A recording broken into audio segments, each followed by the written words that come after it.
ঈদের আমেজটা পাচ্ছি আমি। অনেক দিন পরে ভোট দিচ্ছি। আলহামদুলিল্লাহ, খুব ভালো লাগছে। এখানের পরিবেশটা অনেক ভালো। দ্বিতীয় কথা, কোনো সমস্যা নেই, ভোট দিতে কোনো অসুবিধা হয়নি। না, এটা তো সাংঘাতিক একটা বড় ধরনের অ্যারেঞ্জমেন্ট এবং খুবই ভালো লাগছে আমার। খুবই শান্তিপূর্ণভাবে সবাই এসছে, সবাই যার যার মতো খুব ডিসিপ্লিন ওয়েতে যাচ্ছে। আমি যদিও এখন পর্যন্ত ভোট দিইনি, আমার ওয়াইফ ভিতরে আছে, আমি অপেক্ষা করতেছি, আমি নিজেও যাব। সকালবেলা আসছি, আমরা হাঁটবো, সাথে সাথে ভোট দেবো।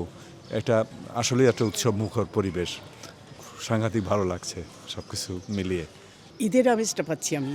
ঈদের যে আমেজটা থাকে ওই আমেজটা পাচ্ছি। মানে এত স্বাধীনভাবে ভোট দিতে পাচ্ছি, এটা তো আমাদের একটা গর্ব।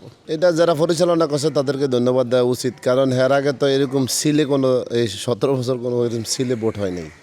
এবছর হয়েছে, এই জন্যে যারা এটা দায়িত্ব অ্যারেঞ্জমেন্ট করছে তাদেরকে অসংখ্য ধন্যবাদ।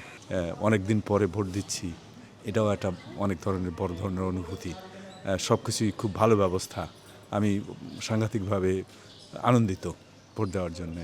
অবশ্যই ইউনুসকে, উনি আমাদের এই সিচুয়েশন করে দিয়েছে, দিকে আমরা দিতে পারছি। এতদিন তো ভোট দিতে আসার আগে দেখতাম যে ভোট হয়ে গেছে।